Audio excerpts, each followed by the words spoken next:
Do you like this nice graphic? I love this nice graphic, especially because it means that we are back with another exciting AHHWF show. It's been a while. The quarantine tried to keep us down, but we have managed to figure out how to bring the show to all you beautiful people out there in the AHHWF universe. That's exactly why I picked this when Fraser enlisted me to be in charge of the show graphics for this event, because I figured it represented AHHW finally flying free once again into the hearts and minds of our loyal viewers. I mean, if wrestling's known for anything, it's deep symbolism like that.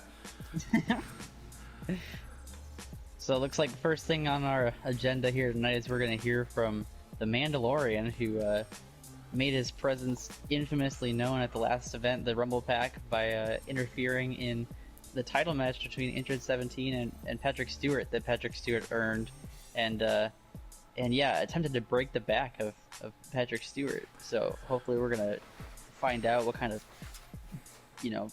paper thin justification he has for such a dastardly attack. Well, and paper thin, I'm sure it is. But we're about to find out here. We'll take you down to the ring. I'm just not gonna buy anyone's attempt to excuse beating up Patrick Stewart. I just don't think it's right. Mandalorian obviously hyped up here, and leaving Baby Yoda behind, maybe showing that it's time to get serious here tonight. Parental advisory warning, if you will. Ooh. The Mandalorian scooping up that microphone and saying, "I've heard that people are wanting to know why I did what I did at the Rumble Pack, and I suppose I'll be kind enough to let you in. I will be damned if I let a droid be the champion of a wrestling organization that I'm signed to. And I'll also be damned if I'm not the one to scrap him." Ben, this fool learned nothing at all from the journey he went on the Indies, where we all kind of thought he had left this droid racism behind him. It's clear that he's bounced back to his old ways and is targeting our champion, Android 17, for being just that, an android, which is interesting because we all kind of thought he had beef with Patrick Stewart, but it turned out he was attacking Patrick Stewart to kind of ruin 17's match and also preserve 17 as the champion until the Mandalorian can get his hands on him and take it away from himself. Yeah, it's interesting when you look at the history of AHHWF that a lot of times people have to relearn the lessons that they learned on the Indies. Yeah, it's like everyone just kind of forgets where they came from, what they were doing, and just reverts back to their old problems, their bad ways. Which is really kind of calling into question if Mandalorian is truly fit to raise a child after all. Like, I felt like after the indie run, we're like, you know what? Yeah, I trust that guy with this small freaking child. But now, I don't know. I, for one, would be pretty bummed if my dad attacked acting superstar Patrick Stewart. And here we go, our champion coming out to mince words with his new rival. The AHHWF fans getting up and leaning on the fencing there at the a lot of people slowly getting up and leaning forward in the crowd on the edge of their seat. They're being propelled off the edge of their seat here. That's how they show their respect for these great competitors here, Ben. And you'll notice, unlike WWE, our fans come to these shows. WWE can't draw worth a dime anymore. Empty arenas. Look at our arena, full, yeah, packed, full of people who have all been appropriately tested before entering the arena and vaccinated.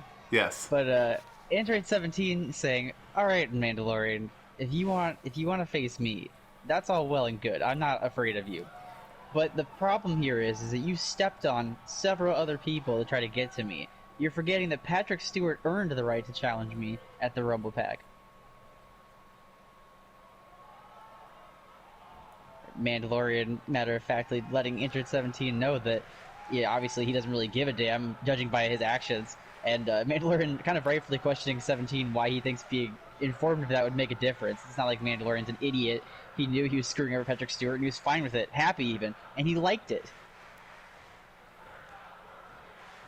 The fans chanting, "We're not worthy of such a bad thing happening in this trying time." They don't deserve this. 17 letting Mandalorian know that you're forgetting. I said several people, not just Patrick Stewart. I hate to admit it, but Wario also is before you in line for a championship opportunity because he won the men's Rumble Pack match. Ben, it's been so long, I almost forgot about that. That Wario is technically a #1 contender for Android 17's title as well. You know, Chris, I remembered it, but I was just gonna kind of let it go, and hopefully everybody else forgot. Yeah, that would have been nice, but unfortunately 17 is too good of a guy, and he's willing to even give the worst of the worst their due when they've earned it. Mandalorian saying that he also conveniently doesn't give a damn about Wario. I'm starting to think Mandalorian would say he doesn't give a damn about anyone. 17 though saying, that's fine. I do give a damn because I'm a real champion who cares about the quality of the show overall. We can't just have people winning opportunities and then them not getting it because some armored Disney Plus superstar shows up and says that they want it. Disney Shots Plus. fired. Yeah. Yeah, you bring up Disney Plus, it's fighting words. It's like comparing someone to the New York Yankees. Mandalorian saying, I'm twice the man that both Patrick Stewart and Wario are put together, and I'll go through whatever you need me to show up and challenge you, but I'll tell you this, you might want to make it quick, because I want to face you at the next show, the big show. Mandalorian's running on the gauntlet for our biggest show of the year, want to take on 17. Our champion saying, okay, fine, but we're going to make it a match where everyone is getting the match they deserve. Even you can get the match that you don't deserve. We're gonna have ourselves a fatal 4-way match. You, me, Patrick Stewart, and Wario. Everyone who has shown up and said they wanted this belt right now, we're all gonna get in there and figure out who earns it. Wow, 17. I mean, a lot of confidence there, and apparently looking to get all the #1 contenders out of the way at once.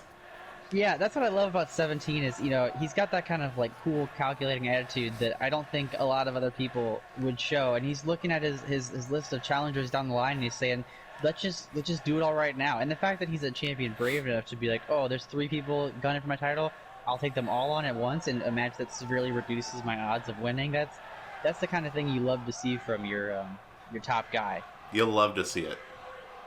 And I also think that's just going to be a hell of a match for our loyal AHHWF fans and friends at home to see those 4 lock horns at the big show for the men's title. That's a match like we've never seen before.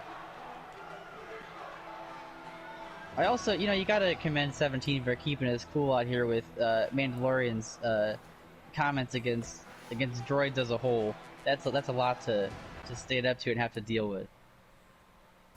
Well, Ben, that was quite an opening segment. We just got our first match announced for AHHWF The Big Show 2, which is Android 17 defending the men's championship against Patrick Stewart, Wario, and Mandalorian. That's going to be one to watch for sure. Yeah. But, we have. Would you say this is the supercharged prelude to Too Big 2 Show? I should have called it that. I just called it the one before the big one. But on the official title, we should absolutely call it the Supercharged Prelude to the Big Show 2. Okay. That's very good.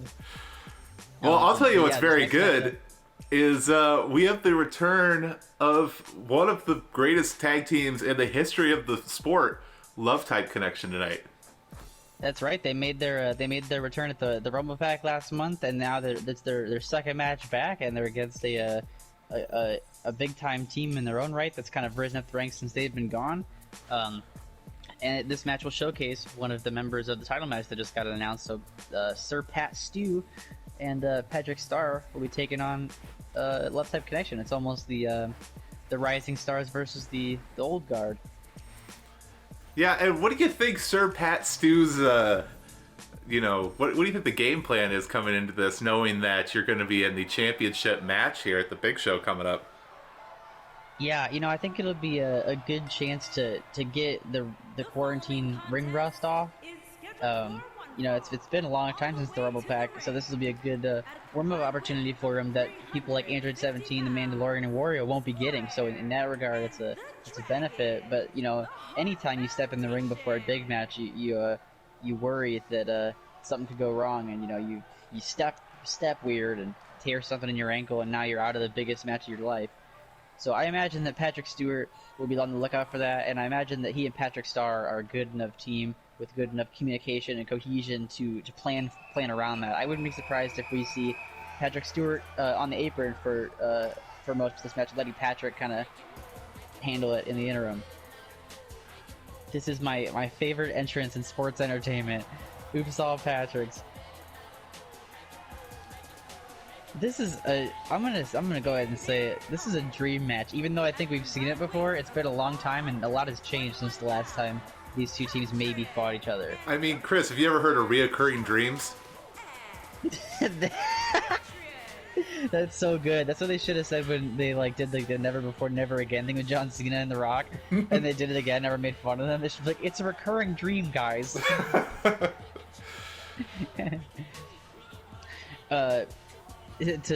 As Riley Hopkins, co-creator of this show, would say, to part the kimono a little bit, from my space in the studio, social distancing from bed, I can't hear the music being piped in, so this is very funny watching these two just dance to silence.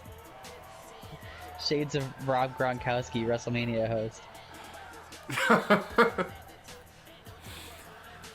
Patrick Starr should be the next host of the big show, probably. I would love that. He'd be great. He honestly should. His buddy's in a title match. It would make sense. Yeah. All right, Squirtle. Oh wow! Look, Squirtle charging in for a head start, but Patrick deflecting with a big forearm and a big gut buster. Patrick Starr is looking to put Squirtle away early. Yeah, Patrick Starr had a little welcome back to AHHWF for Squirtle here to start things off. He is just flinging Squirtle off of his body. I didn't know Patrick had this in him. To do this to anyone would be a feat, but to do it to Squirtle especially is that's a way to make an impression. And he's making an impression in the vulnerable shoulder neck area of Squirtle right now, pinching on that soft flesh that's exposed from the shell. And Squirtle finally fighting back here now. Two aquatic type wrestlers really going toe to toe here, fin to fin. Oh, look at this. Is this new tag team offense from one of our greatest teams of all time? Look at that. Oh, they haven't just been hanging out the whole time they've been away. They've been drawing some moves up. Yeah, they've been in a warehouse practicing like Edge and Beth Phoenix for WrestleMania. Charmander pulling Patrick to the middle of the ring here, not going for the pin, and Patrick capitalizing on it, sending Charmander to the mat. And now, a little Pat Stew action. Yeah, I want to point out how right I was. That okay, first of all, I gotta cut myself off. Oops All Patrick is really, really showing Love-Type Connection what they're made of, and showing that the tag division might have evolved past them in their time away. I can't believe how much they've done a great job of shutting the Legends down so far in this matchup. Yeah, it's still very early, but both of these members of Oops All Patricks have already had a pretty incredible showing against their respective counterparts. Yeah. And what I cut myself off earlier that I was going to say was just how right I was, that Patrick Starr was kind of softening them up in order to maybe make the odds a little bit better for Patrick Stewart to come in, but that does not appear to have played out in the long term here, because Charmander just dragging Patrick Stewart by an arm and the leg. I love this show. Tagging in his partner Squirtle.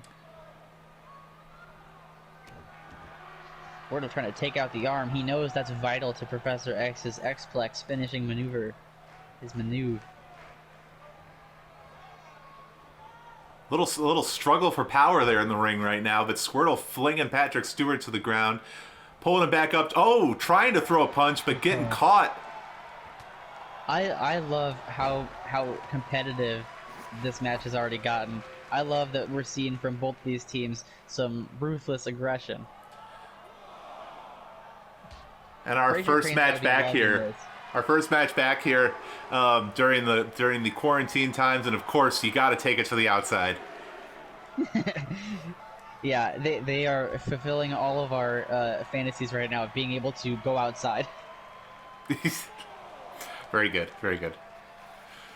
Patrick Stewart throwing Squirtle back into the ring, but making sure to get a little chop on the head there before they move the fight back inside. Yeah, I told him to stay at home and watch Netflix, but here we go. Big hip toss to Squirtle. Charmander is still staying ever optimistic over there with the big smile and the hooting and holler, and that's what I love about Love Type Connection. These two lovers absolutely believe in one another, and they never count the other one out, even in the most dire of times. Well, they understand that in a tag sport like this, you know, it doesn't do you any good to get in your teammate's face and, you know, try to put them down the whole time. You of anybody needs to be the one that's there to push them to that next level.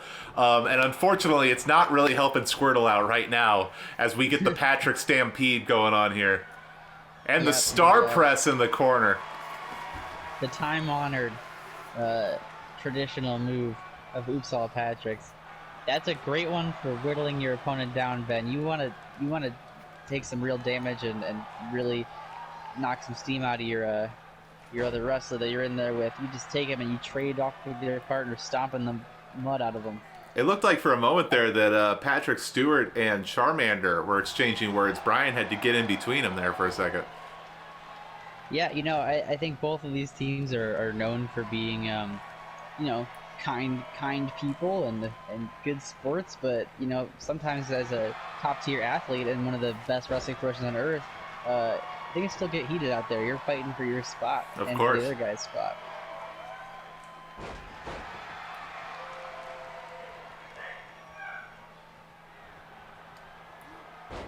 I just realized that Patrick Star wrestles in swim trunks, and I don't know how that would feel. I mean, most indie wrestlers do that. I did once see, like, no joke, I saw a guy at an indie show wrestle in swim trunks once upon a time. It was also very funny because on that show, you know, the time-honored thing of wrestling of, like, you know, a stable or a faction. No, this guy said, "I'm starting a new gang." Okay. My favorite gang, the Four Horsemen. Also, Patrick Stewart busting a move. Popping, locking, and then leg dropping right there on Charmander. Yeah, you know, we talk about the can-do spirit and optimistic energy of Love Type Connection, but Oops All Patrick's literally dances on their way to and in the ring. They've got a similar thing about them. Oh, seismic toss counter with a big DDT right in the center of the ring. Oops All Patrick seems to have really studied up on their Love Type tapes. And here we go. X-Flex, that could spell the end for not only the alphabet almost, but Charmander as well. It's hard to tell who the fans here in the elementary school gymatorium are cheering for. I mean, it seems like it's a split crowd right now. Yeah, which I could have foreseen because these are two very popular teams. I don't know who I'd rather have win this thing. I don't even know who I got. I got a fun show tonight. Absolutely. That's all you need. Predictions are dumb. I just predict we're going to have a good time. Uh-oh. I don't think Patrick Stewart's going to have a good time. No, absolutely not. That is a nasty rope hung neck breaker. But that's the kind of offense that Squirtle's wise to utilize at this point in the match when, you know, they've been kind of fighting from underneath for the last several minutes here. You got to do something big to kind of put your opponent on even footing with you. And Squirtle, look how drained Squirtle is over there, hanging onto the rope with one hand, taking a breather, shaking it off, while Charmander takes over. Big European uppercut from the #1 contender to the men's championship. Well, one of three, I suppose. Oh, that was Charmander needed that right there. And now Pat Stu back in the Love Type corner. Charmander trying to squash him into Stu. Big float over DDT. Paying Patrick Stewart back for the DDT counter to the seismic toss earlier. Charmander back in enemy territory. Details.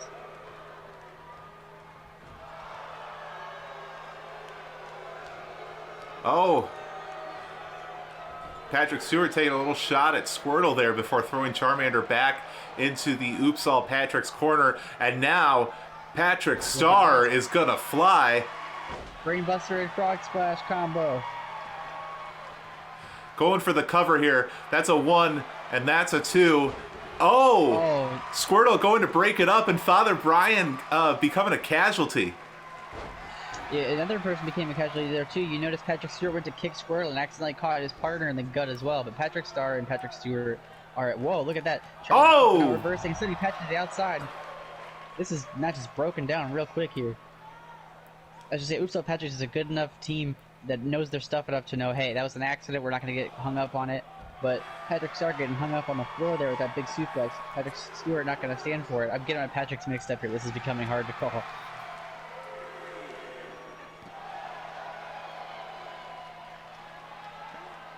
And Charmander and Patrick Star seem like neither one of them are interested in getting back in the ring right now. They're just trading blows here on the outside as Father Brian throws a count up.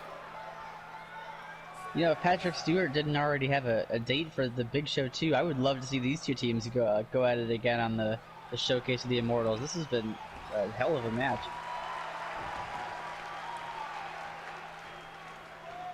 Patrick Star.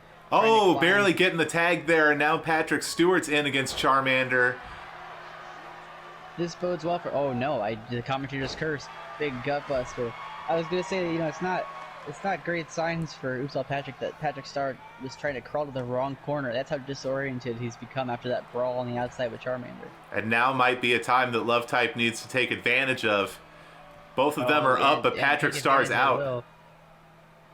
This gigantic Falcon arrow from Charmander. That's one of his favorites. Charmander going for the cover. Father Brian going down for the count. Ooh. Whoa. That is a move that Charmander only pulls out in the most desperate times to put away big opponents, and Patrick Star just shoved him off at the count of 1. Patrick Stewart is ready for that men's championship opportunity. I can feel it here tonight. And he's also ready for a second X-Plex to Charmander.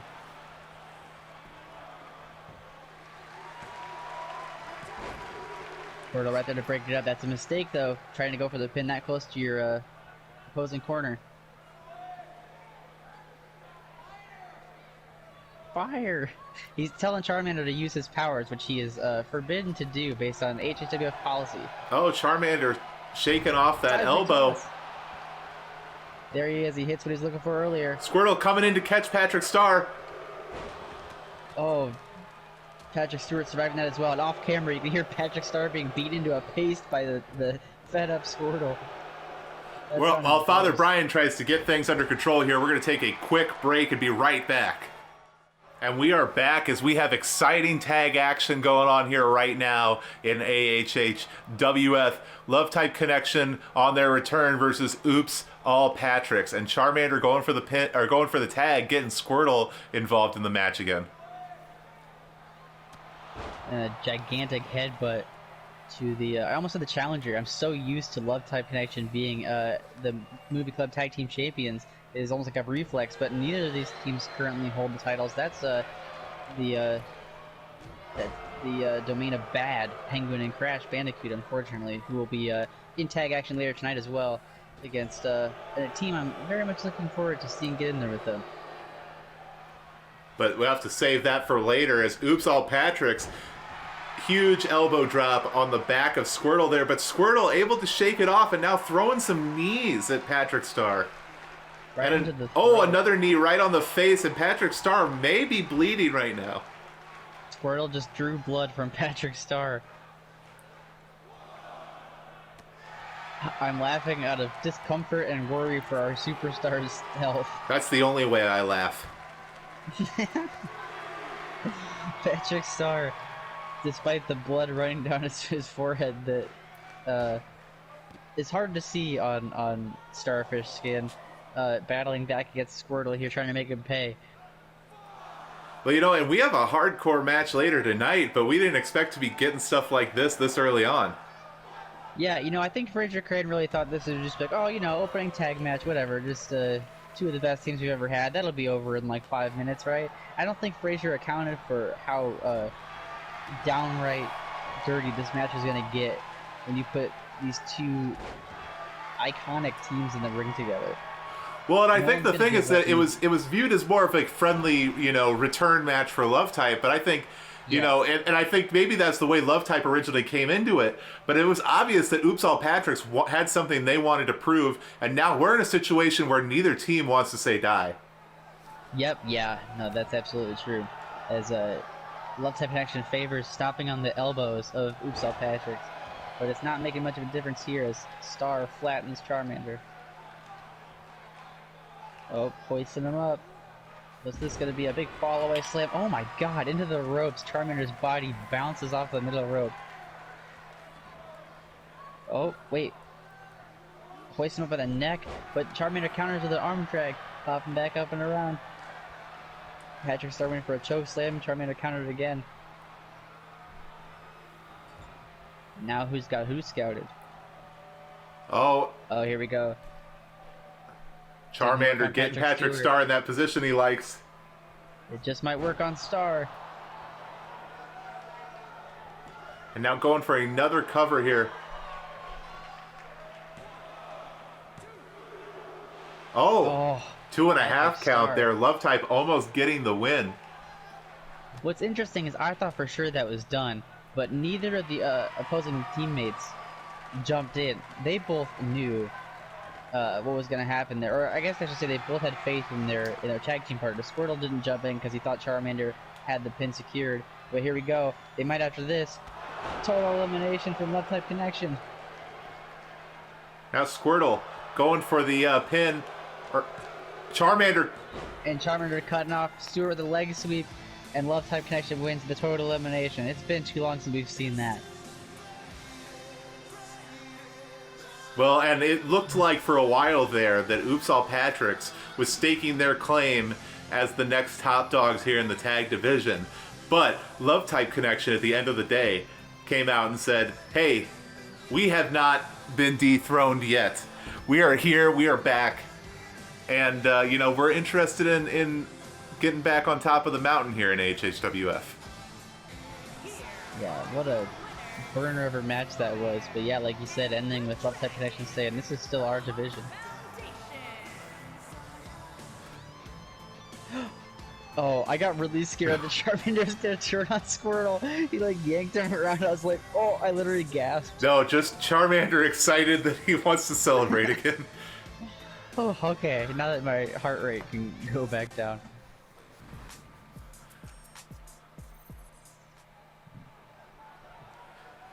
Well, for our next match here of the night, looks like we're going to get to see Barnacle Boy here, the AHHWF Overruled Champion. Yeah, so there's been some interesting developments with Barnacle Boy in the time since we've last joined you all in the elementary school gymatorium. So over the last several months, there's been this kind of continuing saga where Barnacle Boy was present while Mermaid Man viciously attacked Chuck E. Cheese's son, Chuck Jr., and there was a lot of debate and discussion about whether or not, Barnacle Boy deserves to be canceled and have rocks and tomatoes thrown at him from the audience for allowing Mermaid Man to do that and standing by as his friend did something so terrible. And I think the idea for a long time was that Barnacle Boy, maybe felt bad about what had happened, but Barnacle Boy, in the time since we last seen him, has come out and just blatantly said, no, this little rat child does not belong in an adult wrestling organization. Mermaid Man did the right thing, which of course set the Cheese family into a fervor, as you can see as Chuck Jr. kicks the door open and heads down to the ring to challenge the man who said he deserved to get thrown into the ring post and such. And now I also think, Ben, that this could turn out interesting, because once Chuck Jr. heard what Barnacle Boy said about him, he went ahead and talked to Fraser Crane and got himself signed up for this match, but without his father's permission. Chuck E. Cheese did not sign off on this. In fact, he pleaded with Fraser Crane not to let it go through, but Fraser Crane, ever the savvy businessman, knows that, well, I think there's at least a sizable portion of the audience that would want to see Chuck Jr. get to stand up for himself against Barnacle Boy, now that Barnacle Boy has officially come out and said that he has a problem with Chuck Jr. being here and thinks that Mermaid Man was right to try to take him out. Well, and now all this history is coming down to this right now. We're going to get a full-on real match between Barnacle Boy and Chuck Jr. Yeah, and you know, like you said, that history has been playing out over quite a long time, but this is the first time these two have been in the ring alone, and Chuck Jr. instantly humiliating Barnacle Boy, taking him down and putting him in a headlock after sustaining a waistlock on the grown man for quite a long time.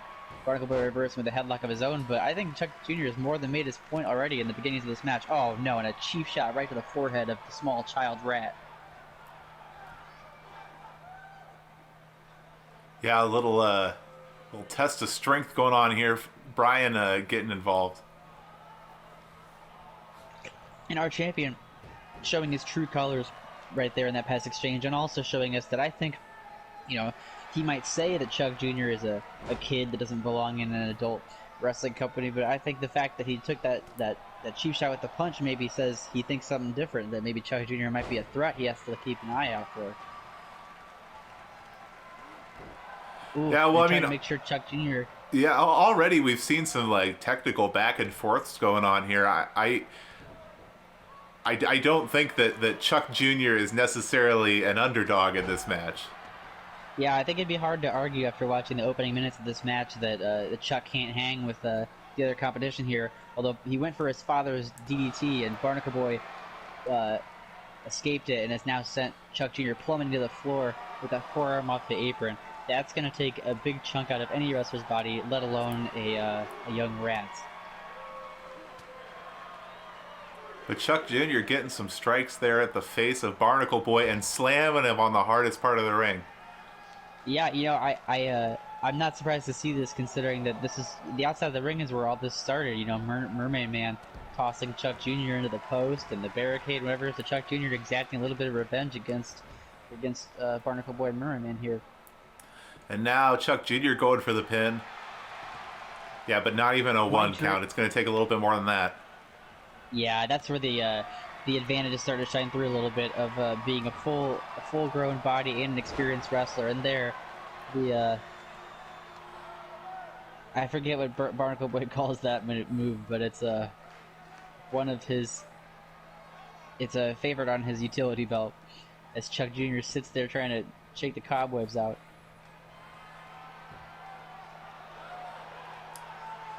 Barnacle Boy post to set him up and trying to put him away early. Ooh. With that big twisting variation on Mermaid Man's DDT. Oh, Chuck Jr. I think maybe just barely grabbing the ropes there. And Barnacle Boy throwing a fit that wasn't it. You know, it's a bad night when anyone isn't put away with your finisher, especially a kid you're trying to prove can't be a wrestler. Dragging Chuck Jr. by his feet. Uh-oh. And applying Mermaid Man's DDT technique to the leg, trying to bust the joints of Chuck Jr. But no, a big STO from the littlest member of the Cheese family. And Chuck Jr. feeling himself. Oh no, it backfired. I've never been sadder to say it backfired. Ooh, hoisting him up onto the rope. The arrogance of youth working against Chuck Jr. Barnacle Boy, yeah, doesn't like playing around that way. But Chuck Jr., young and nimble, escaping that slam. Punch to the gut, doubling him over. Oh no, falling to his knees for a second. This is taking a lot out of him. Oh! Headlock driver, racking him up on his neck. Barnacle Boy is really not playing around. Immediately getting him back up, punch to the face, and then dragging that head down against the mat again. Oh, look at this despicable guy dancing around with his hips, saying he's put this kid to sleep, telling him it's Chuck Jr.'s bedtime.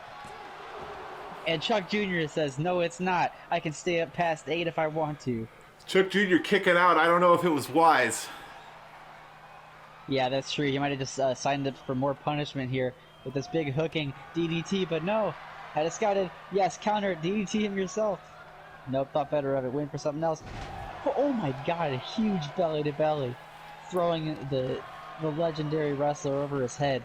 That'd be like if I belly-to-bellied my grandpa, Ben. That is quite impressive. What happened when you did that?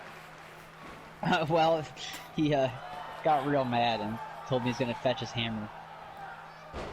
Oof, a surprise neck breaker from Barnacle Boy. This might spell the end of Chuck Jr. Barnacle Boy's had a really focused effort tonight here on the neck of Chuck Jr. You know, like when you're growing, your neck and your head aren't finished developing safeguards yet. It's a little more risky in that area than it is for adults.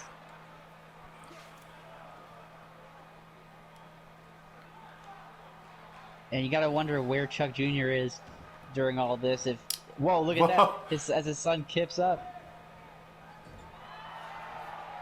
I wonder if Frazier has kind of restrained or blocked off Chuck Jr. to prevent him from interfering, and I would hope the same would apply to Mermaid Man. Yeah, we can only hope. And now Chuck Jr. Oh! He's too big for his britches. Oh! Oh no!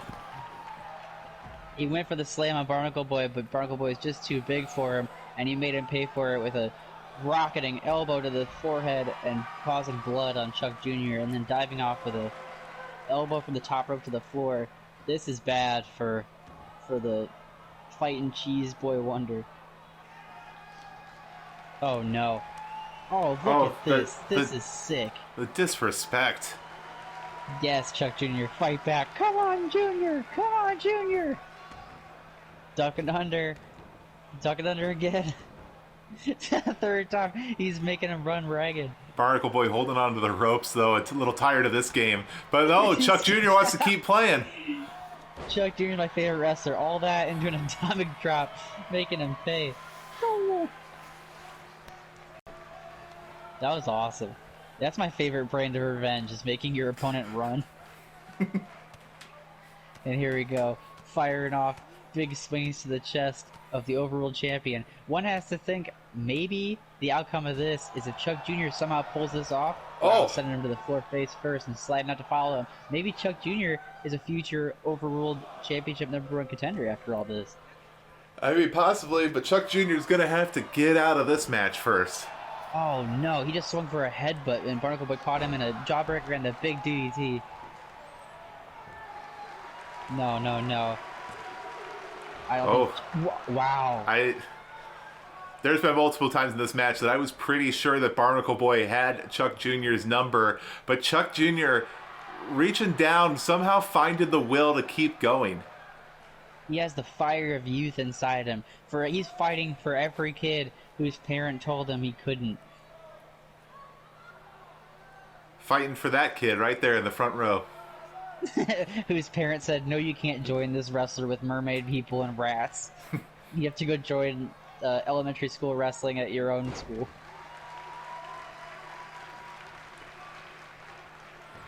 Barnacle Boy after another pin. And Chuck Jr. just, again, like you said in the last match, refusing to say die. We have an intensely fierce roster in this company. Nobody gives up a victory easily. Oh my god, that might be enough to do it though. Barnacle Boy twisting the arm out of the socket. That was gnarly. Yeah, it looked like Chuck Jr.'s arm might have bent backwards there. And this he sets up huge suplex right there. Chuck Jr. was doing a great job hanging with the champ for a long time, but at this point, it's all Barnacle Boy. Yeah, Barnacle Boy continuing to go after the neck and the back there of Chuck Jr., but Chuck Jr. still trying to fight, trying to keep the tempo of the match up, knowing that a slower match works in Barnacle Boy's favor, but a faster-paced match, well, that's where Chuck Jr. can thrive. Barnacle Boy at every chance here trying to take Chuck Jr. to the mat and slow things down. I don't think he can believe what a fight this has been. I don't think he signed up for this. Pull down in the corner, knocking him down. And a big Polish hammer to the side of the face, almost like swinging a baseball bat in your hands. But only a 2 count there. Almost 3 for the diaper debonair that is Chuck Jr. He's looking. He's on the prowl. Here we go. Stunner. Oh no, Barnacle Boy escaping the stunner. Oh! And this got it! He got it! He got it! Go for the cover. Dragging Barnacle Boy away from the ropes there, going for the cover. Brian's counting one. Brian counts two. Brian counts three. Chuck Jr. gets the win over the overruled champion. That was awesome. It looked like there was a moment where Barnacle Boy was going to be able to swing things back in his favor one more time, countering that stunner, but Chuck Jr. immediately right back at him, a stunner almost out of nowhere, and ending this, taking down Barnacle Boy, and getting a little sweet revenge here at our AHHWF. That was so great. I could not have written a storybook ending for this match better than that. Look at how happy and proud Chuck Jr. is after defeating his biggest naysayer. And I'll remind you, a standing champion on this roster, proving that, you know, he might be willing to line up for a big time match for someone of his age at the big show. Yeah, Chuck Jr. giving these early signs that his dad might not be the only main eventer in the family. Wow, what a contest that was.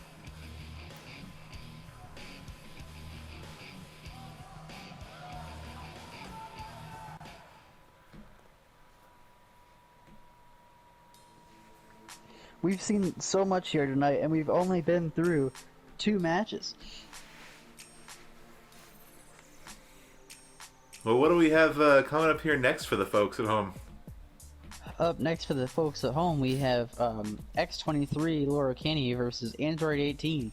If you recall at the Rumble Pack, we had some kind of surprising eliminations happening. There were 3 younger wrestlers in the Rumble that threw out and eliminated some of the veteran top stars of the women's division, kind of shocking the world at the Rumble Pack. Android 18 was one of them, and I think X23 maybe wants to see what 18's got in a singles environment, and 18 looking for a more important spot on the roster after her surprising eliminations at the Rumble Pack, and it'd be hard to deny that she earned it.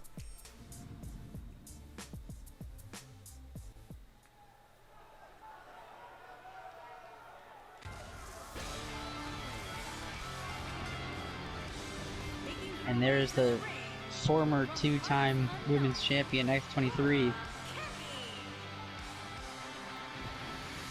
ditching the masks so her fans know she's proud of who she is and that it could be anyone under that mask. Appeals to the younger members of the AHHWF universe. There's so much just like wonderful symbolism that's happening in this show. Absolutely. My favorite thing in movies is when they point out that it's symbolism. That would actually be very funny if in a movie they just like popped up with like a ringing alarm bell. It's just symbolism whenever it's happening. Like a Pee Wee Herman thing. Yeah.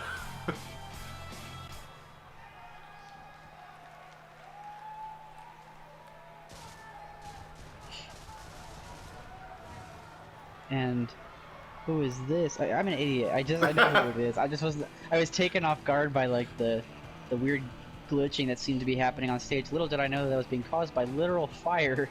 That one fan's got to be stoked.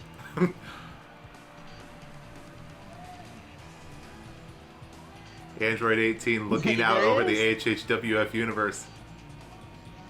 Yeah, determined to make this landscape a new one in 2020. 18 has always been a player in this company, but she's always kind of been an afterthought. I think the biggest thing she's been a part of up to this point was that she was involved in the women's Money in the Bank match last year, but was not successful.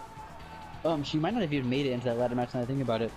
I know she was in the qualifiers, but I mean that's kind of her gripe here is that she's been around for years, and even as the commentator of almost every show, I can't really tell you what for sure she has and hasn't been a part of, but I'll tell you that I remember her big time eliminations at the Rumble Pack.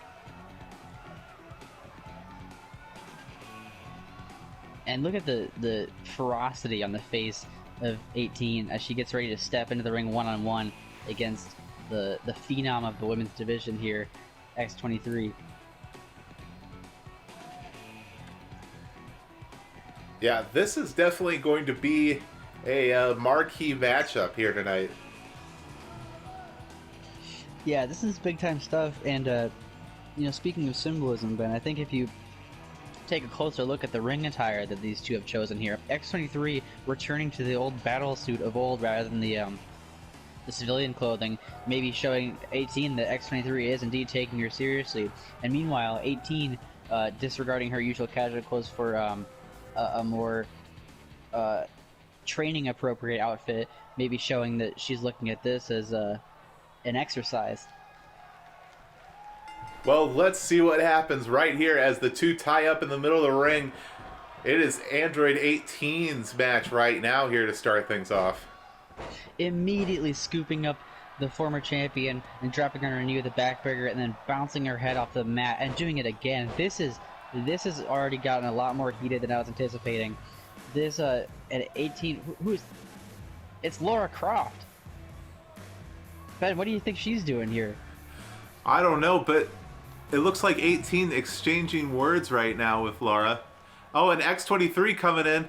Oh, but 18 throwing her against the ropes there. The attention of these Laura two wrestlers Croft, focused more on the match inside the ring here now for the time being. which is smart, but look at the way 18 is pounding away at X23, taking advantage of the distraction that Laura Croft provided. Laura Croft was one of the other wrestlers that I mentioned earlier as far as younger mid-card talent that had big upset eliminations at the Rumble Pack. But who can say what she's doing out here? She hasn't really done anything yet, so I guess we got to keep an eye on the situation as X23 and 18 continue to go at it, while Laura Croft watches on from the outside.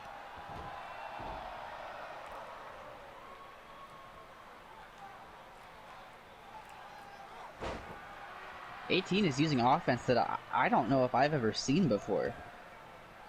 I think she was really ready for this matchup. Yeah, well, as an Android, you're able to run hours and hours of match footage pretty quickly, and really, be able to figure out the weaknesses and strengths of your opponent.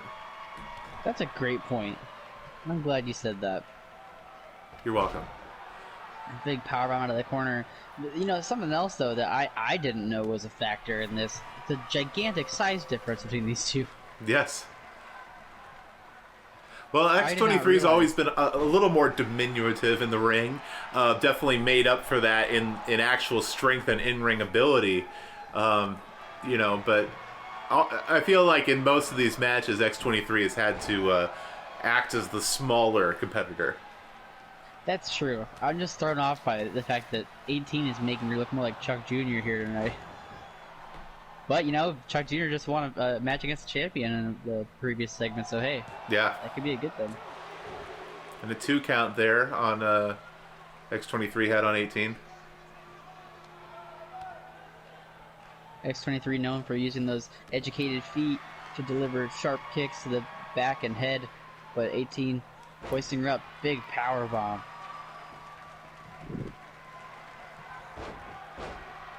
Going after the knees.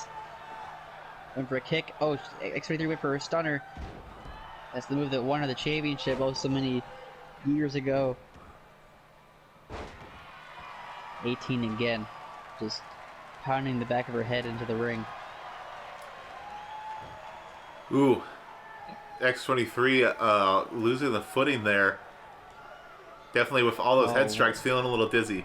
Oh, and that is gonna hurt. I don't care who you are. Military press, dropping X23 arm first down into the ropes. You saw like the nasty torsion of the arm as it got hung up and tweaked in that rope. That's not a good sign for Laura here. Tanny, not Croft.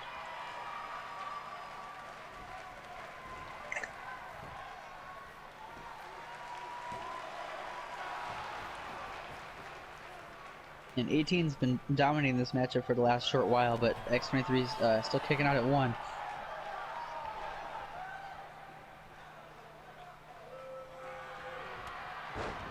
Sweeping the leg there. And now X23 trying to get control of this match. That neckbreaker will help. Laura Croft applauding as X23 claps herself. Maybe Laura Croft admiring the work of the legend. Look at X23 adjusting her arm, rolling it, trying to get the feeling back in it, and then hammering away at the guts, the robotic guts of Android 18. And she's going for it here. Oh no, clapping the ears and judo tossing her over her back. X23 smart to escape and roll out to the side of the ring here. Yeah, avoid the pinfall. Another backbreaker on the outside. That's the same way this match started. 18 might be trying to leave X23 for dead out here on the outside.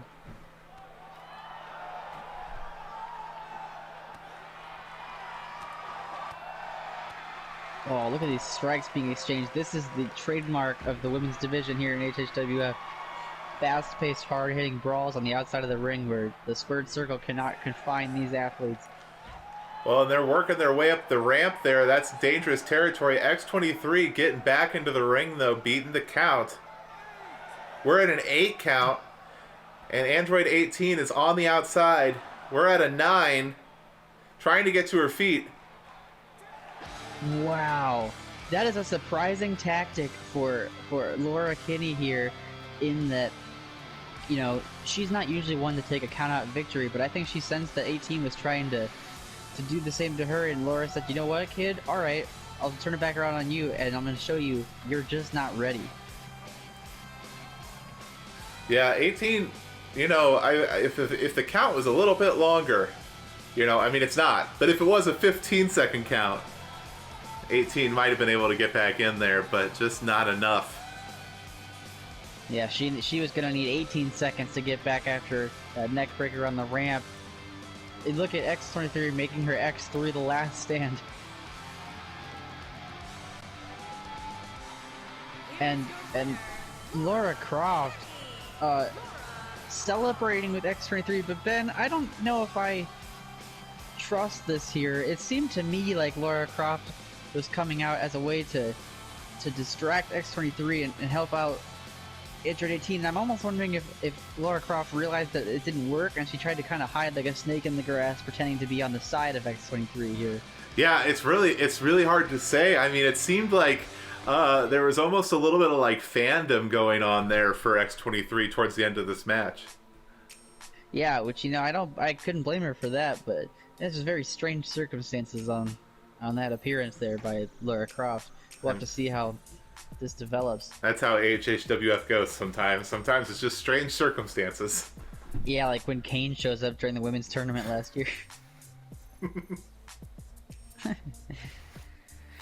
I am very excited for this next matchup here. We have the Hardcore Championship on the line, and it is Mr. Clean, the champion, defending against Santa. I mean, I think ever since, you know, I was a young child and first learned about Santa, it was always a dream of mine to see him compete for the AHHWF Losing Big Hardcore Championship. And so, honestly, it's a boyhood dream come true for me. Absolutely, as it is for Santa Claus himself. You know, I hear he often had those long, cold nights at the North Pole saying, oh, Mrs. Claus, I wish there was a hardcore wrestling belt for me to compete for. These elves just are no match for me.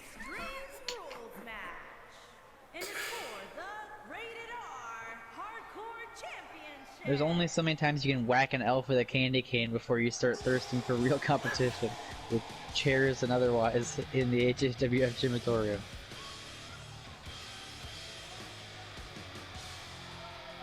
And there he is, Santa Claus himself, Mr. Kringle, firing up the audience. Who doesn't love Santa?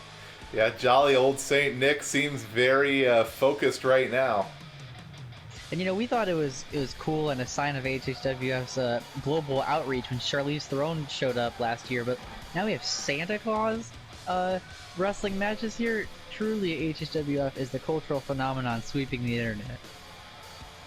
I mean, I ask you to find me anybody that doesn't know who Santa is. That's true, and the fact that he wants to be here on this show really says it all. The award-winning Santa wrestling program. Good God, look at him. I didn't realize he was gonna take his jacket off. Well, Also, and the it's really cool luminescent that I one, Santa's jacket. AHHWF losing big hardcore champion, Mr. Clean. Not a well-liked person here in AHHWF. Yeah, and speaking of well-liked, he is none too happy with his challenger here tonight. Earlier in the evening, Santa Claus just barged into Mr. Clean's locker room and dumped out a big bag of coal and said, "You've been naughty here in HHWF." And Mr. Clean, obviously the lover of tidy spaces, lost his shit at his locker room being dirtied with mountains and mountains of the coal he earned during the last calendar year here. Yeah, this company. I was told that Mr. Clean said I would fight you in the first match tonight if I didn't have to wash these clothes 3 times before we fight.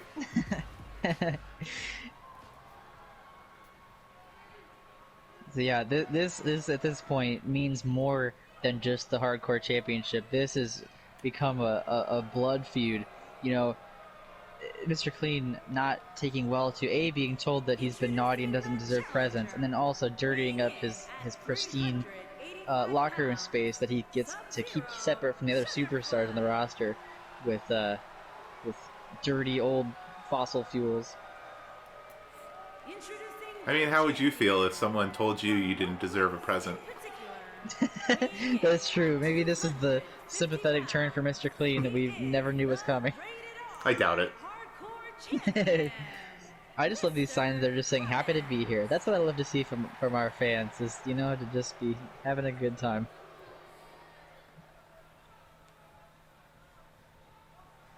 And Mr. Clean will be trying to make sure that by the end of this night, Santa is not happy to be here, as Father Brian shows him what he can win here tonight.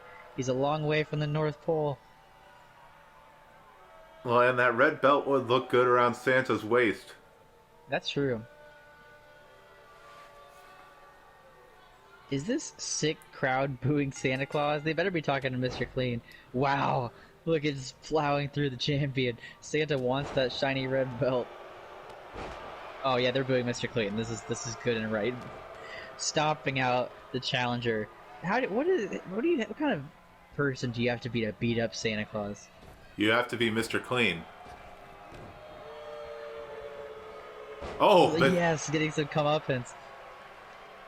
Mr. Clean is grabbed by the head and neck as Santa yells out, "I'm gonna deck your halls, bub," and tosses him halfway across the ring. Now Santa tonight not accompanied by his manager, the elf Joe P, but I imagine he won't need it. And Mr. Clean, he's feeling very proud of himself, tricking Santa into running out of the ring, but it's about to backfire.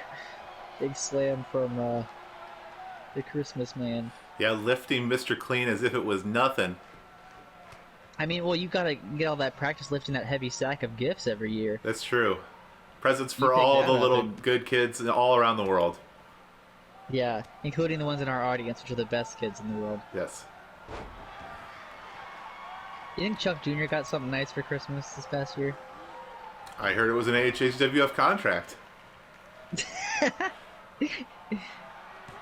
Fraser, delegates the contract negotiations to the North Pole.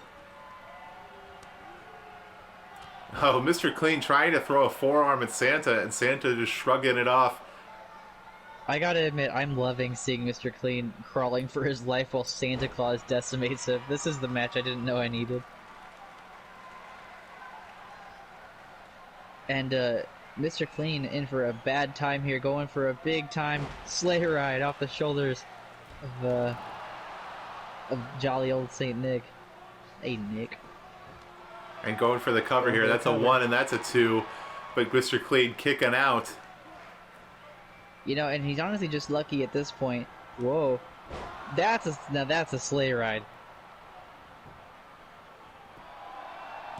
We could have a new hardcore champion. Oh, we almost did. Mr. Clean able to kick out there, but it's obvious that Mr. Clean is starting to see those 3 Tweety birds a singing. Yeah, absolutely. Yeah, Mr. Clean kicked out, and Mr. Claus is arguing with the referee, which is, you know, an insight into his psychology. Because, you know, if you think about it, in the North Pole, he's used to getting everything his way. You know, his elves would probably just counter really fast for him, but Father Brian is not that kind of official. No, not at all. Father Brian does, however, have great memories of the yo-yo that he got from Santa for Christmas all those years ago. So it was made out of happy wood. To share the ring with his wood. Ooh, Mr. Clean trying to break the arm, trying to say you'll never pilot reindeer again. Big elbow. Finally taking some control over the challenger here. I was gonna say Clean is just lucky that Santa Claus hasn't taken advantage of the hardcore nature of this match yet, because if anyone's good with toys, it's Mr. Claus.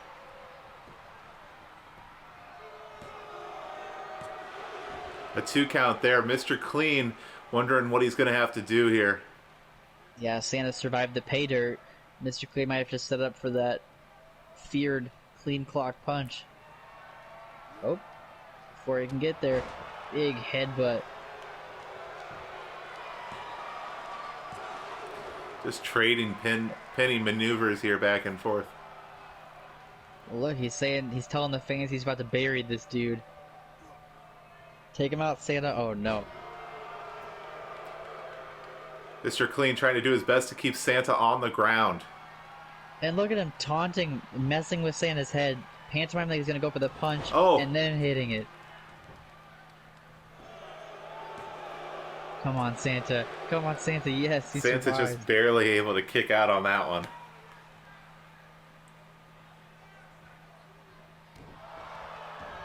Mr. Clean laying the shining boots to the Christmas champion. Oh, look at this. That's a unique submission hold. This is what he uses on the naughty kids. Look at Clean kicking it and screaming. Oh, but Santa has mercy and let's go.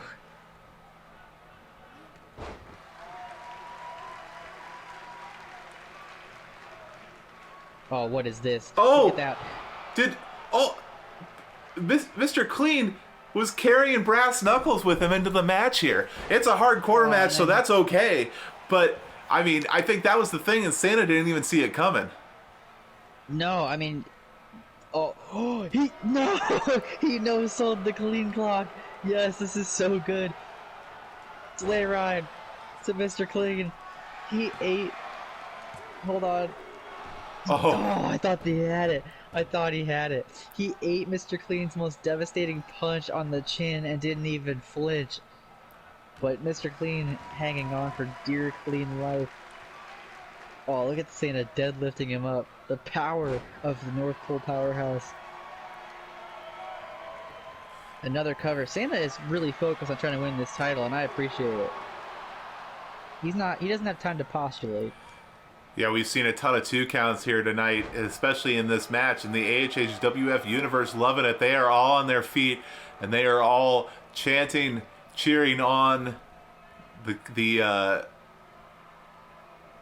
Santa. I couldn't think of a good Santa name. Yeah, that's been my brain. You can like hear my brain cooking every time I try to describe him. These steam coming out of my ears, just like Santa. Oh, that looks like it caught him bad. This has been a fantastic night of wrestling action because we've seen a lot of great matches, and I think this might be my favorite. Santa tripping up. Mr. Clean was going for a clean clock there on the ropes, and Santa tripped him up, dropped him onto the middle rope.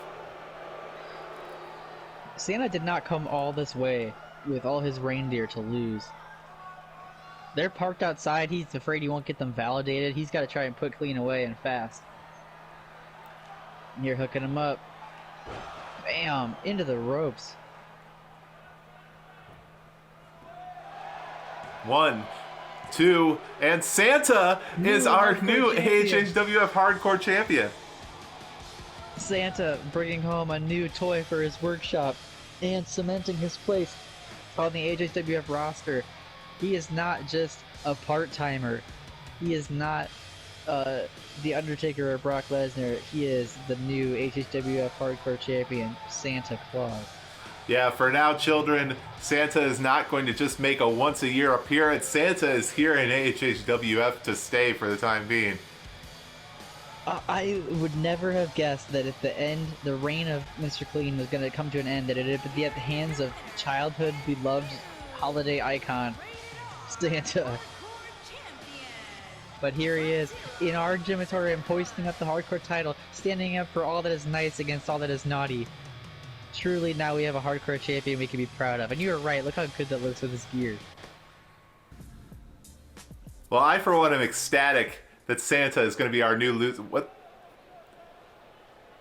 is going on here? Some kind of altercation backstage between the bride and Aloy. And Aloy coming in on the offensive. Yeah, I don't know what conversation they were having, but I guarantee that Bride wasn't expecting for it to get physical. Aloy taking a cheap shot, grabbing at the Bride, and suplexing her on the floor backstage. You know, something's going on here, Ben. Aloy was also part of that group I mentioned earlier of young women who eliminated top stars in the Rumble Pack match. And wow, Bride flipping her over, trying to make her regret attacking her backstage, but it seems like these women are trying to make a statement at the expense of the established top tier women here. Yeah, I mean, I don't think that attacking someone backstage is the way to get it done. But obviously, they feel like they have not been represented here in AHHWF. Yeah, and you know, to their credit, you know, the squeaky wheel gets the grease, and if you make an impact by making yourself known, making yourself a force that, you know, management and the top wrestlers can't ignore, if you're gonna jump them backstage and interfere in matches like Laura Croft showed up to do, then that's one way of making sure nobody can forget you're around. This is a turn out of Aloy that I did not expect. You know, Android 18 and Laura Croft are one thing, but Aloy has always been known to be, you know, a positive force in the locker room, backstage, a friend to all. But you know, I guess you can only get pushed so far when your dream is to be a HHWF superstar and you're not getting the TV time that you've busted your ass for years for. Aloy said, you know, I'm sick of waiting.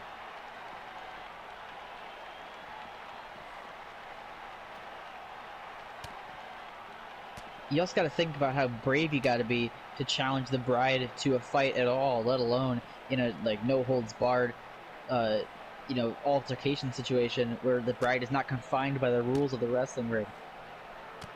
Yeah, this is honestly where the Bride would normally shine. But not at this second, getting hurled into that travel case. Big boot. Yeah, Aloy really taken to the Bride here. The Bride was not ready for this. Aloy is indeed making a statement here against one of the, you know, one of the favorites, honestly, in the division, both as a person that the fans admire and someone that people tend to think is going to be the champion sometime soon. Tossing Aloy into the door of the locker room. Mr. Clean's like, I just got this fixed.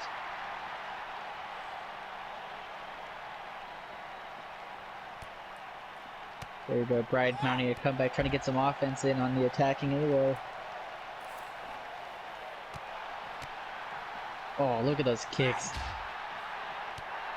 And the electrical box. Oh no, be careful. What is this? What you gonna do? Oh! Oh my god! And the Bride is saying, don't you ever think about attacking me backstage again. Oh my, Ben, did you see? The Bride just electrocuted Aloy. And it looks like the Bride's not done. I thought we were done. Big time double stomp off the crate. Good lord, how much fight does Aloy have left in her after all that? The Bride is coming for blood. The Bride might be trying to kill Aloy for her transgressions here tonight, while Xavier Woods just continues his interview in the background. Xavier Woods is a busy man. Yeah, he's like, oh, I like video games. Oof.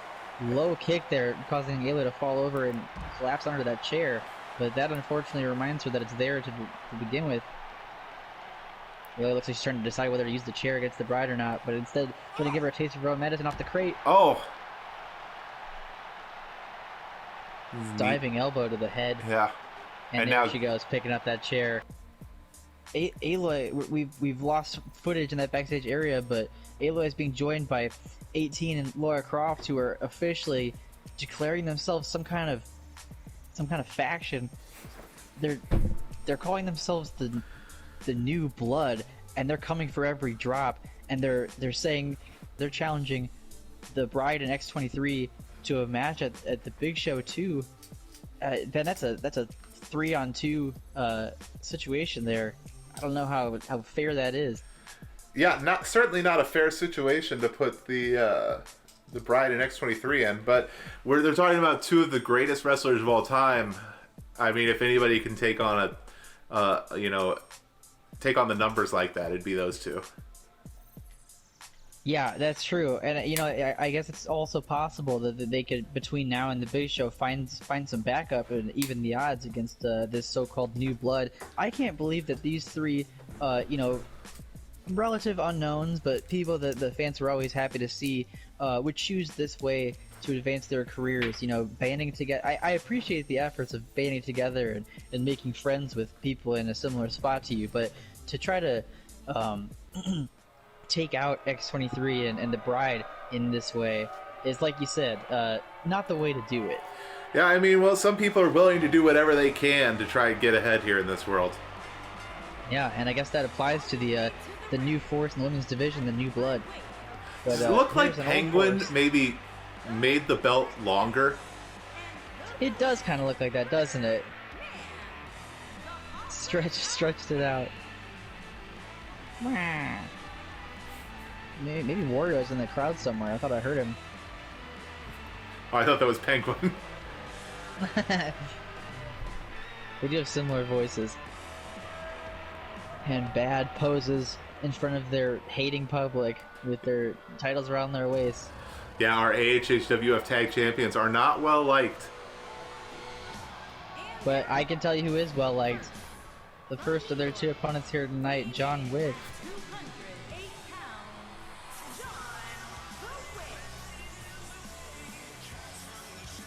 And I'm looking forward, Ben, to see who John Wick has selected to be his partner here tonight. Because as you know, Bad has issued a proclamation throughout the company here that they will only defend their championships if a team first beats them in non-title exhibition action.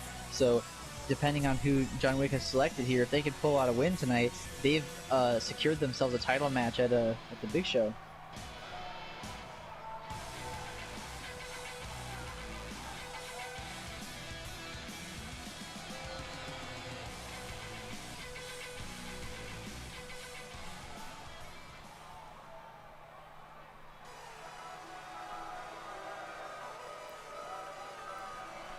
Chris!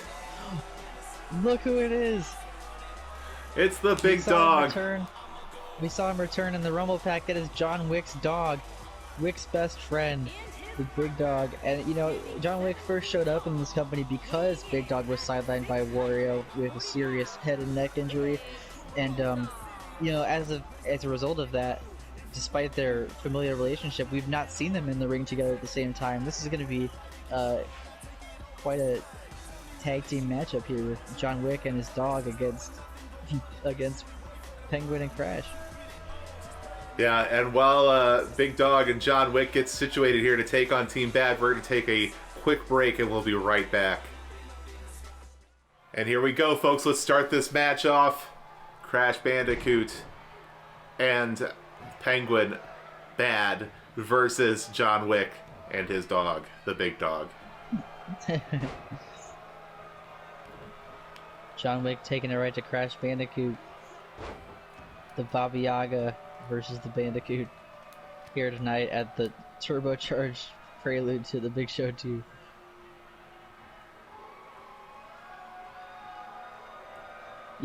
As we're getting this second to last match of the night kicked off here, I haven't asked you all night, Ben. Who you got? Oh, well, this is a real tough one for me to call here, honestly, because Bad they are the champions. They have shown that even though I'm not fans of theirs, they are deserving of being champions. And yet, it's hard to count out John Wick, and especially to count out the bond between a man and his dog. That's absolutely true.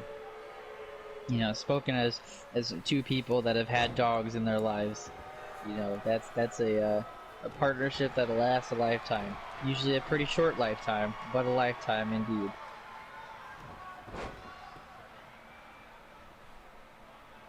Now, a man and his bandicoot, however, that's untested waters. Well, that is true. We don't really know what. I mean, obviously, right now that bond has been working pretty well for Bad. That's true. Maybe people should have been having bandicoots as pets the whole time.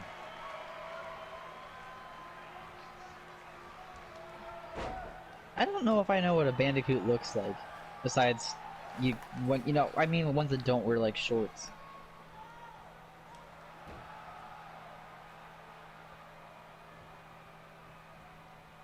Oh wow, that's not at all. But Crash must be a very strange species of bandicoot. Yeah, probably. I'm, I'm starting to think he might be adopted. Raised by bandicoots. Big Dog coming off the top rope against Penguin, but Penguin flipping him over with ease. Penguin, not afraid of that size difference at all, jumping up, leaping off his feet to connect to the enziguri to the back of the Big Dog's head. And now taunting in his face. This is why we call them bad. They're not good. Yeah, it's not a playful nickname like when you call a big guy tiny. Crash applying the armbar to the Big Dog, trying to make this dog submit. Trying to give this dog a broken bone. You really forget about the size of the Big Dog until you see him in the ring like that. Oh yeah, that is also not a cheeky nickname like calling a big guy tiny. That is a big dog.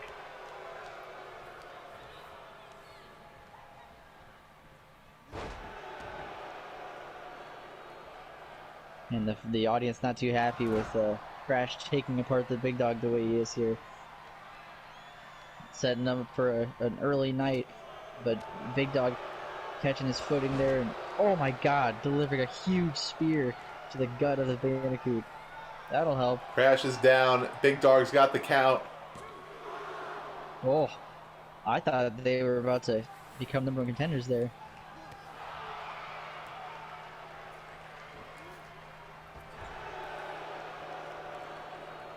I think if I had to guess though, I would bet that Bad pulls this one off, because who knows if John Wick and his dog have ever done this particular activity together. You know, I imagine they've gone for lots of walks and played fetch even. Sure. But tag team wrestling, this might be a first for them. It's definitely no first for Bad.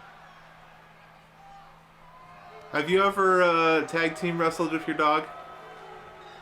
Fun fact, Ben, one of my dogs, Sophie, is a former DWA Hardcore champion.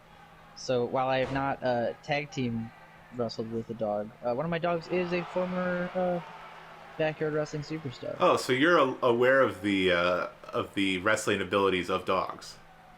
Yeah, no, Sophie was great. And Big Dog's no slouch either, as he hurls Penguin overhead. Now the wrestling ability of Penguins is a little bit more, that's anyone's guess. Not looking so hot right now against the canine here. Yeah, Big Dog right now trying to show Penguin that his bark is just as bad as his bite.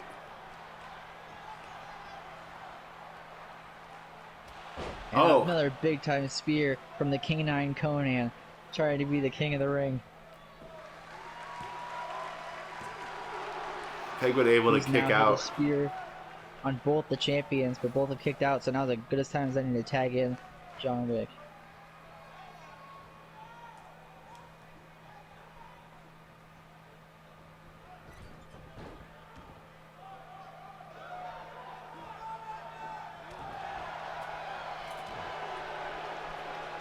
Uh-oh. The first of... Uh-oh. Another big suplex from Penguin, chaining together. He likes to do it in threes. That trio of German... Oh, I guess not even German, the different variations as he goes. John Wick's saying he's not going to let Penguin toss him around that way. Battle of the Black Suits commencing here at AHHW. Oh. John Wick trying to get back to his feet. Penguin sending him to the outside. Well-dressed wrestlers as Penguin tries to scuff up the duds of John Wick on the floor.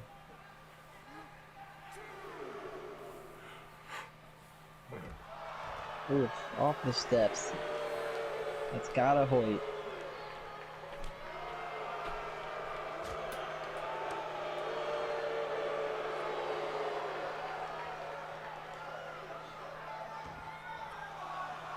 Rolling Penguin back in the ring. He knows his odds are better at securing a tag team championship match if there's no doubt about who won. And he set himself up for that victory right there. That combination from John Wick there.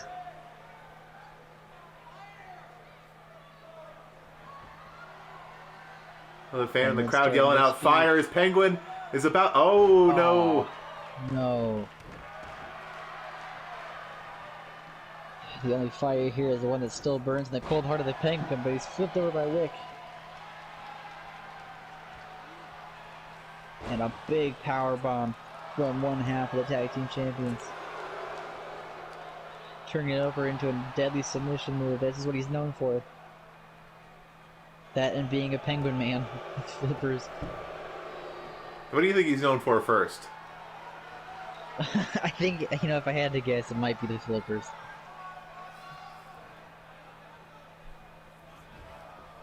Those gloves make for awful convincing fingers, though. That's pretty impressive. Yeah.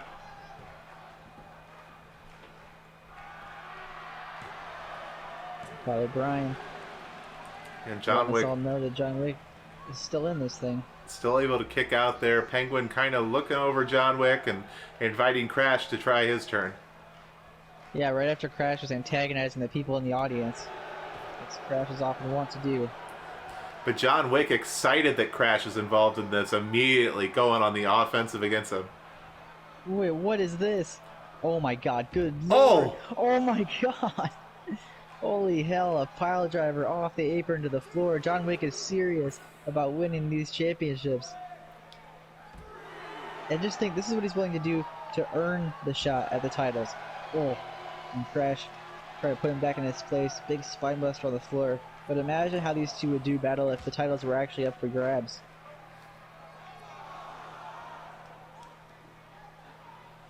And Crash dragging around John Wick right now on the outside. Crash dragging Wick in front of the fans, asking, "Is this your guy? This is your boogeyman?" Crash taking a reprieve from John Wick right now. We're at an 8 count, and John Wick doesn't seem to know where he's at.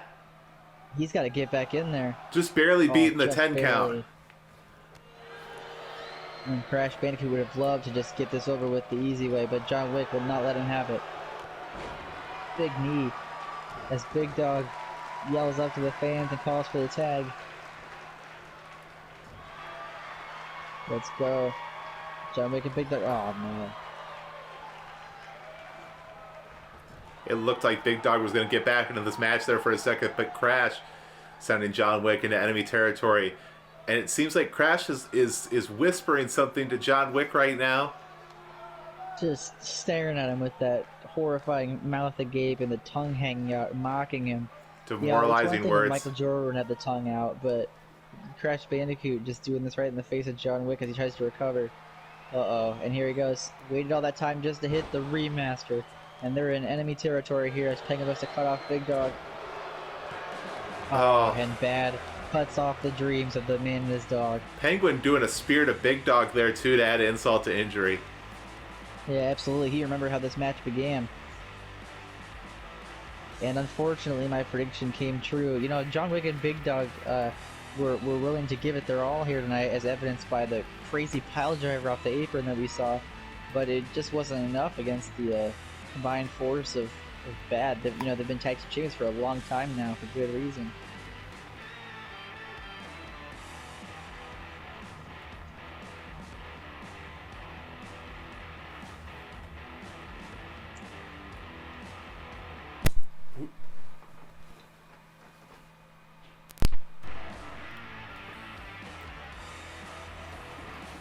Yeah, look at this flashy offense that everyone's come to know and love from John Wick. You know, it makes for exciting action, but unfortunately wasn't enough to get him a win in the victory column. Yeah, sometimes exciting doesn't get you wins, and That's true. well, That's why Bad I just endeavor. knows how to win a match. Absolutely. That's why I endeavored to make all my matches as boring as possible, because I wanted to win.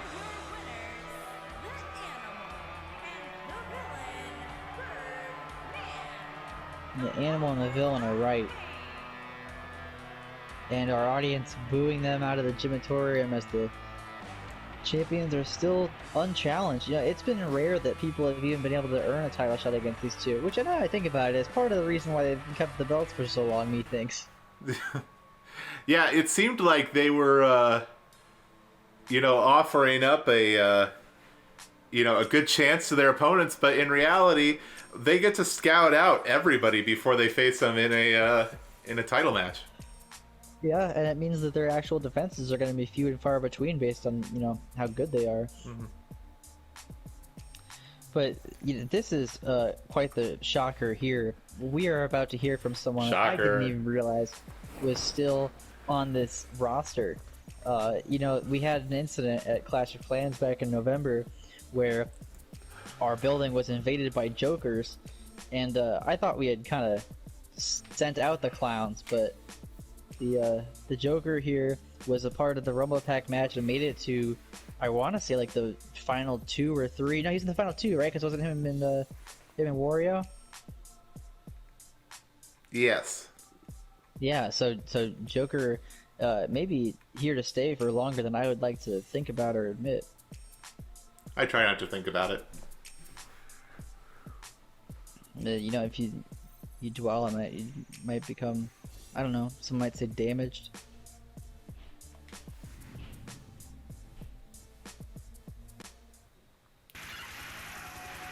And the Joker approaches the ring.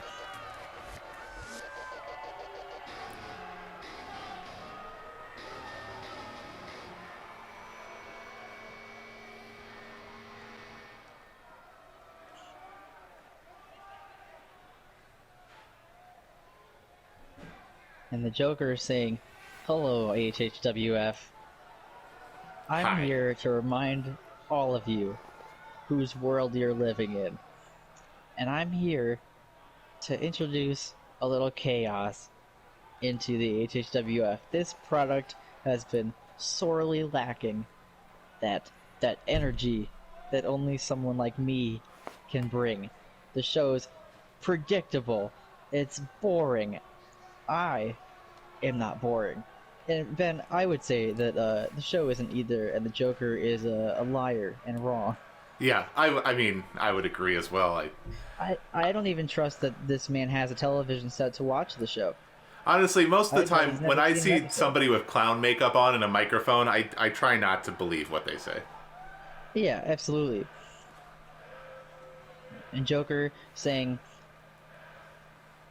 well, the crowd is chanting, yes, it seems like whatever he's saying, these ungrateful fans are agreeing with him that the show is boring. We gotta revoke all these ticket sales. We gotta get these people out of here. We got all these people vaccinations, and they're still not on our side. It's always been a factor in the Joker's career that people seem to be drawn to him, even though he's a villainous force, and I don't know what they see in him, but Joker, just wait a second. Weird Al is coming out, but I think... Now, we have Joker in the ring here, but coming out right now is a jokester. I think Weird Al is coming to the ring because he heard Joker say something that I'm hesitant to even repeat. But then Joker was going off on that tirade about HHWF needing a shakeup, and then he said, like, zoinks. What do you think? Is Joker making fun of Shaggy? What is that about? Al looking across the way from Joker and saying, Shaggy? Is that you under all that face paint? Weird Al, what happened to you, man? You were one of our guys here. The fans loved you. What are you doing out here? And Joker confirming that he is Shaggy Rogers, saying that he must be nothing but a joke to his old fans now. Saying, you want to know how I got these scars, Weird Al? It was for busting my ass, entertaining these fans in hardcore match after hardcore match, struggling for every title opportunity, getting to the dance and never being able to finish the job. Well, that's why I'm done with the Mystery Machine. Wait, are you telling me This is right who I now that the am now. beloved Shaggy Rogers is under that face paint? I mean, it would make sense. Like, I don't. I'm not sure we've seen Shaggy much of late, and the Joker showed up around the same time that he stopped showing up on the scene. Al trying to plead with him, saying, "Look, I've been away from the spotlight too. This happens. You can't always be number one. You got to handle that."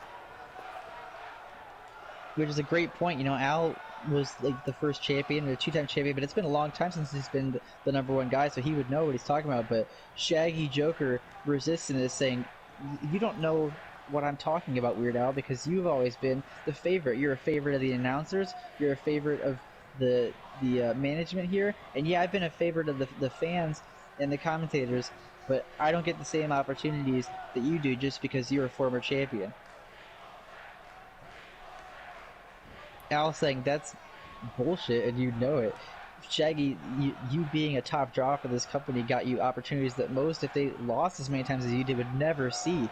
And that's going to be a huge blow to Shaggy Joker's ego. They're looking at him snarling across the ring at Weird Al as Weird Al reminds him of how many losses he's sustained in his career as of late. This is getting ugly here, Ben.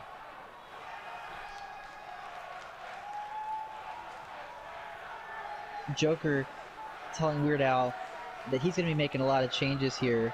First with his appearance, and next with the people he's sharing a ring and a locker room with in this company. And he's cordially inviting Weird Al to be the first person that he crosses off his list. Joker saying, "What do you say, big man?" Weird Al asking, "Look, if you wanted a match with me at the big show, you should have come to me as Shaggy Rogers. Shaggy Rogers I respect.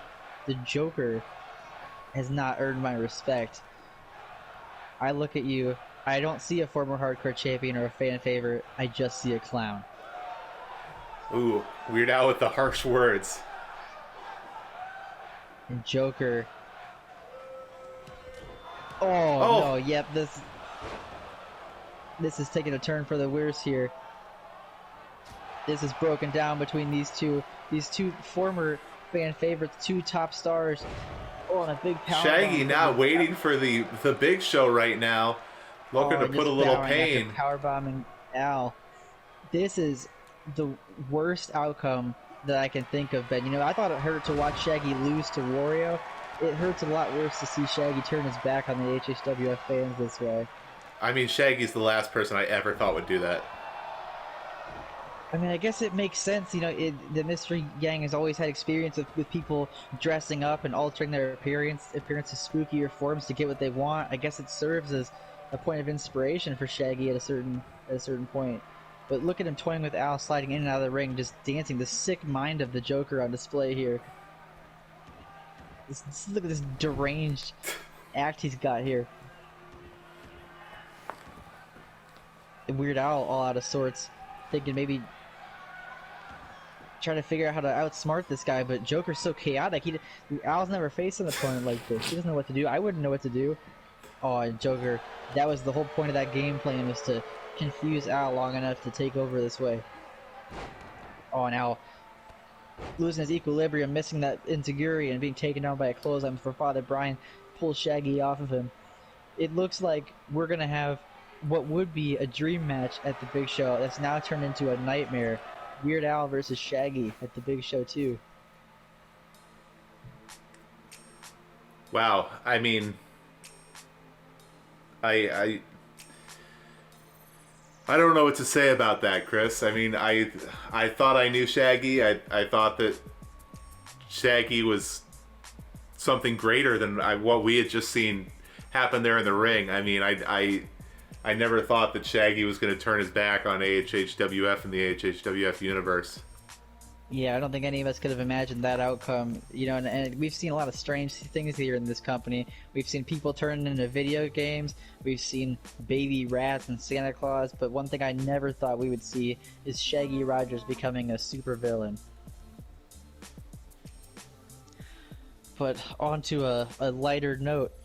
This also has implications for the Big Show 2. We are seeing the #1 contender to the Women's Championship, Ray, trying to get as ready as she possibly can for the biggest match of her career against Shigo at the next show here by taking on one of the top guns in the women's division, Garnet. And I believe Garnet also has some skin in this game based on the fact that she was excluded from the Rumble Pack match. So maybe she's thinking that it'll put her in better graces with Fraser Crane if she's able to beat the person that won that match.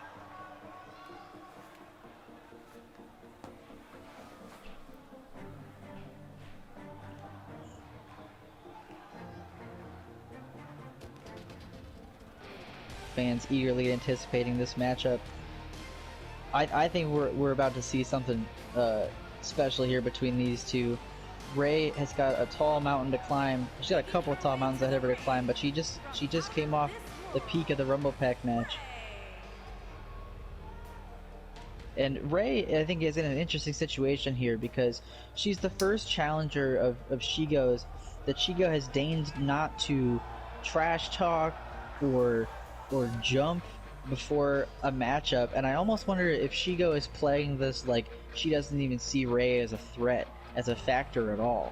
You know, normally by this time in a show we would have seen Shigo dragging Ray's name through the mud and setting up some kind of scheme against her with Navi or the like, but you know, we haven't really heard much at all from Shigo. She's just kind of, it's like, yeah, call me when you need me, when my title's actually on the line. Until then, I'm just staying home. Well, it seems as of late that Shigo's taken more of a Brock Lesnar approach of, I got the title, so I'm just going to cash the paychecks, and I don't need to show up, I don't need to work, I don't need to put anything into this.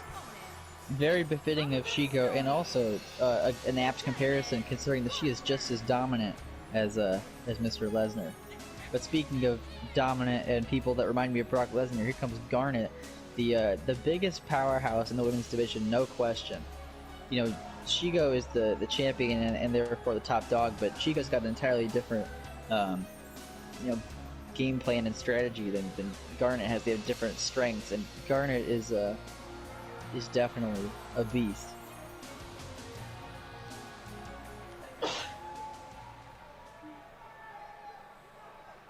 Alright, here we go. Main event of the turbocharged Prelude for the Big Show 2. Here we go. Yeah. Brian rings the bell. Ooh, and Garnet immediately coming out with a strong DDT. Yeah, tremendous DDT, planting right on the top of her head, showing, look, you're gonna have to prove that you can hang on this level. Which, you know, Garnet and Ray, I think, probably showed up in this company around the same time, but they've had interesting paths. You know, Ray having long periods where she's hanging out in catering and not booked, although that all changed, obviously, at the last show, propelling herself into the main event tier. But then Garnet also having that extended leave of absence with the rest of the Crystal Gems until she finally got bored of life on the run with the women's tag titles and decided she wanted to get back in there.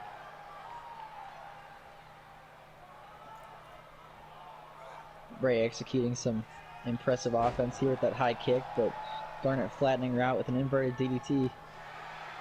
Who do you think's going to win this one?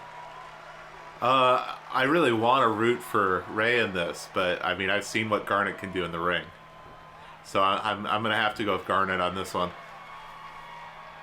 Yeah, you know, I gotta have faith in our Rumble Pack winner, and I'm really hoping that she's gonna have a better time this year than last year's winner. You know, Charlize Theron, you know, was a kind of fireworks display of a Rumble Pack entrant and winner, based on how surprised we were to see her, but she wasn't able to get it done against Shigo. I'm thinking that Ray, being like a more full-time, closer to full-time person on the roster here, might fare better. And you know, granted, I'm with you that Garnet's a huge challenge for anyone, but Ray also just won the Rumble Pack match, which is huge. So if she can do that, I think she can pull this one out tonight and show she's ready for Shigo.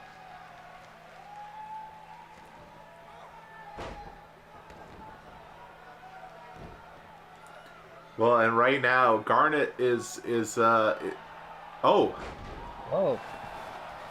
Ray using that agility to her advantage there. I mean, I think Ray's going to have to move faster than Garnet. That's the only way that Ray's going to win this one, because Garnet is second to none when it comes to power. Yeah, well, look at Ray trying to prove you wrong. Oh, look at this, hoisting her up onto the top rope and then flinging her over her head. That's the way to do it right there. Innovative moving here and trying to equalize. And a German suplex. Ray is so strong. Okay, wow, maybe she can go toe to toe with her in the strength game. She just picked her up, threw over her head. And Ray looking to fly.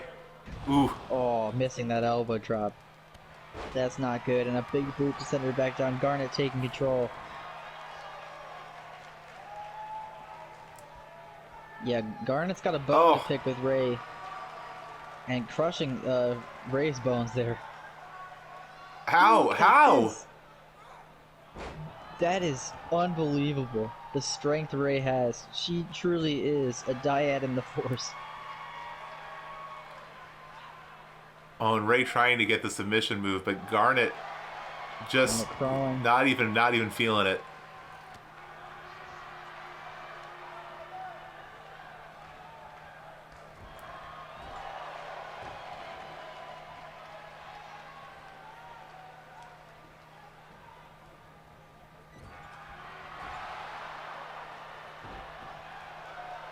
That splash in the corner there and throwing Ray to the ground. Garnet trying to go for the pin, seeing what will happen here. That's a 2 count.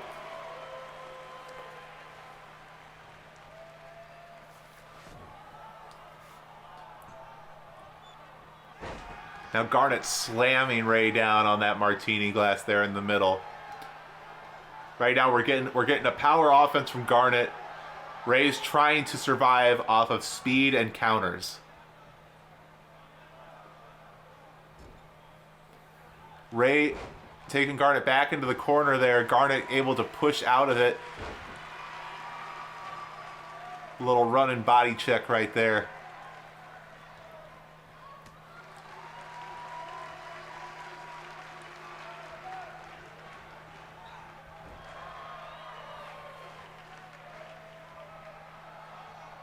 Ray setting Garnet up there on the top rope again. Oh! Going for that again. And now setting up for something else. Ray could have a chance right here, right now. This could be the moment. Pinning suplex right there. Brian's down. We got a 2 count. And oh! It looked like right there that Ray was going to come away victorious here. But Garnet able to kick out at a 2 3/4 count. And now, but Ray using the speed right now. Flying around the ring. Throwing punches, throwing kicks, whipping Garnet back into the corner. This is where it feels like Ray has been trying to stay in a corner offense, but Garnet fighting out of it that time. An uppercut to Garnet from Ray. And once again, Ray trying to send Garnet into those corners. Garnet feels like if she can keep Ray feels like if she can keep Garnet cornered, then she can win this one here.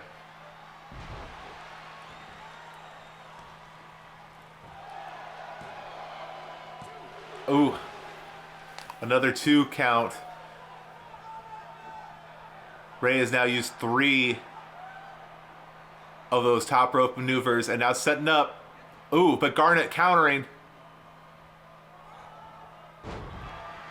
Little running bulldog there from Ray. And now going after the arm of Garnet, trying to break that arm. Brian, move out of the way. We can't see the action right now. Garnet able to get out of it though, countering and punching Ray right in the face. Oh, but Ray just jumping up and whipping Garnet down onto the ground. Now Ray, once again, trying to go up high. Can Ray get there? flying elbow across the ring, going for a pin on Garnet. That's a 2 count right there. Oh, and a kick out. Ray taking a moment, but knowing that she needs to keep going against Garnet right there. Needs to keep doing those slams, keep stomping. Just, you can't give Garnet a moment to get back.